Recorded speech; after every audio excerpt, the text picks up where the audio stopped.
So in the first half of my Symbolicy series, Symbolicy 1 through 5, I break down the history of Symbolicy to its current creation of the script entitled Symbolicy.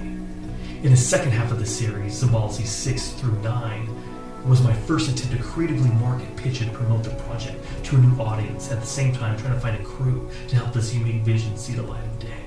But even after many positive progressions, the future visions and ideas started coming my way, and I knew it was time to take it to the next level. So as I enter the third half of the series, I know in order to take it to the next level, I first must take a few steps back, not only to give myself some running room, but allow myself to go through my past material to rebuild and tell the story and the future of Symbolicy.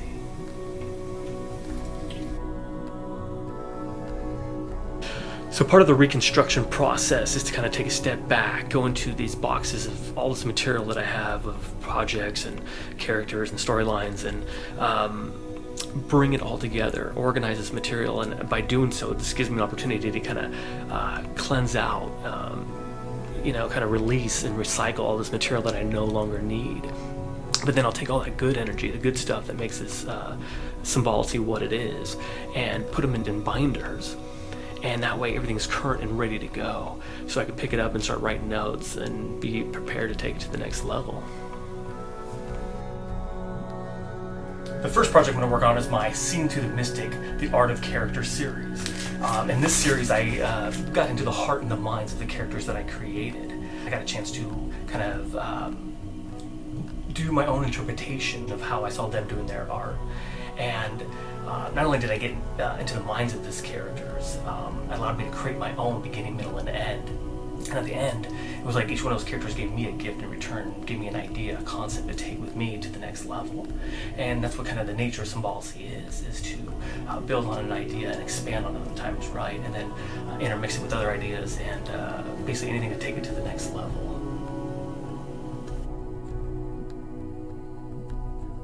So with all the good energy that I received by doing the art of character, I decided to take that formula and apply it to the current project, Symbolicy. So I plan on getting the heart and the mind of Sage and her long-lost grandfather, Simon, by doing these expansions that will help me open up to better tell their stories, but also open me up to new ideas and concepts with the script and the direction that it's going. Right here is the first expansion that I'll be working on. In the story of Seen Through the Mystic, there's a bunch of people who come across this pack entitled Symbolicy, led by the man, the myth, the legend, Simon J. Moyer.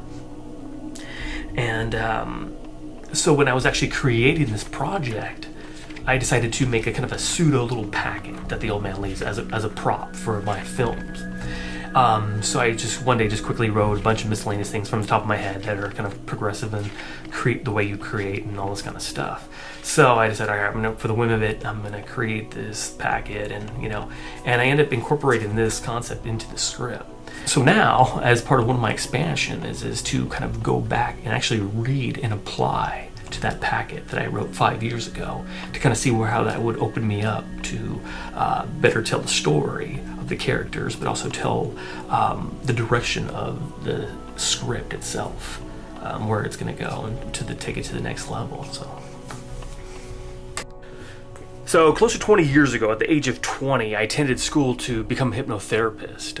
I've always wanted to work with people one-on-one to help them see the light within themselves. So I figured hypnotherapy would kind of be a good start for me.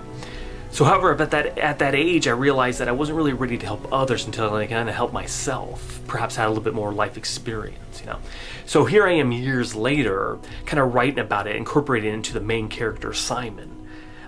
As a hypnotherapist in the early 70s, he was helping setting people free. And at the same time, he was opening these floodgates of ideas and concept to help open oneself to deeper levels. So these ideas are kind of what I envision myself as, this hypnotherapy, hypnotherapist person. So I kind of gave it to Simon to portray in the script Symbolicy.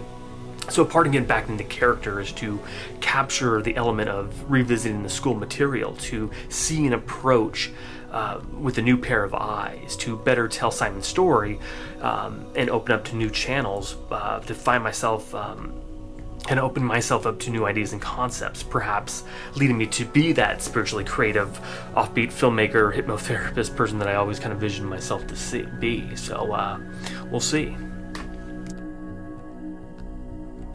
My second experimental project, the Symbolicy Series, is Doors to Symbolicy. It's my own personal tribute to Jim Morrison and the Doors, who played an instrumental role in my personal and creative development. I felt that I wanted to kind of pay tribute to them somehow, some way, of my gratitude. So back in 2004, I received a vision to create this concept script. But I put it on the back burner, and after several years, and it was actually after the completion of The Art of Character, that I received a dream to kind of bring back the vision of Love, Death, Travel. Love, Death, Travel are not only the words that Jim Morrison described the elements of the Doors, but it perfectly describes the energy, the feel of this concept script that I created using the lyrics and the imagery and the B-side material, the live and concert rants, characters from songs, a little bit of Jim Morrison's folklore, and add a little bit of my imagination, and bring all these elements together. And throughout time, this hard work of the document and this progress, this script evolved into this very poignant, very powerful script of awakening, of spiritual growth, of looking within oneself and releasing the spirit. So I knew I was onto something strong. I knew what I had was very powerful, so I decided to create this kind of documentary, both behind the scenes of me trying to get into the world of the Doors and Love to Travel, and to create this script and document my progression, my positive progressions into making this into a feature film. And the other half was for me to kind of show my marketing skills by marketing and pitching and promoting the project as I was developing it itself. But at that time, however, I feel that after several years of doing this and trying to pursue this, then basically 29 videos equaling about 3 hours and 7 minutes, kind of felt it was time to kind of wrap it up, take a little break and let it breathe, and then maybe revisit it. In part of Love, Death, Travel, there's many description of the releasing of spirit. And so at the very end, the young man releases the spirit to find his own true voice. So as I was ending the documentary series, I found my own personal release of spirit was one to release this script out into the cosmos and allow fans and people to kind of read. If they were following my journey, they can see what I created through the lyrics of the Doors and creating that script. My second release of spirit was the transferring of the script Love, Death, Travel into the new script Newborn Awakening, another Doors title that perfectly describes the element of the story.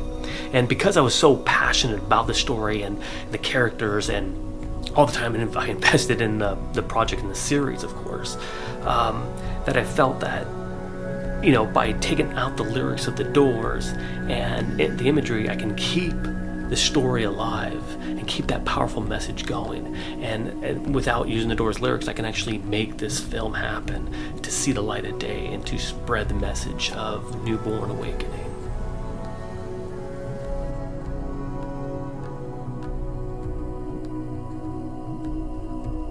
But before I take Newborn Awakening to the next level, I first must put it into a professional kind of script writing format. Because when I first started the project, I had zero experience in writing a script. I kind of winged it, kind of did the best that I could. But as I returned to it, to honor it, to give it new light, so I'm far from being a perfectionist, but I feel if I'm going to take it to the next level, it's got to look and feel good. So I'm going to spend some time in really fine-tuning it by kind of getting back into the music of the Doors and kind of allowing me to add new material, take old things out, to kind of give it a new light, a new direction, and get it all prepared. So when the time is right, it'll be ready to represent itself and be one step closer to getting a Newborn Awakening to see the light of day. All right, so here I am, full circle, returning and wrapping up my third experimental project, Symbolicy. Just like my Doors project, Symbolicy is split into two halves. One half is focused on the behind-the-scenes documentary aspect, the notes and memos, the progression, marketing ideas, and the second half is focused on the ideas and concepts for the progression of the Symbolicy script. And so, as I wrap up this series, the art of moving forward is to get in the hearts of my characters that I created, Sage and Simon, the main characters, and create short films based on the expansions, and that way gives a better perception of my journey into finding the new ideas and creating the new ideas for the future progression of Symbolicy. Alright, so here it is, the final piece of the puzzle, the complete notes and memos of the third half of the Symbolicy series. And if you made it this far, it's basically everything that you've basically watched from the very beginning to now. And now it's time to take those ideas and concepts and kind of go within and implement them for the future progression of the Symbolicy series. And I hope you come and join me on that journey.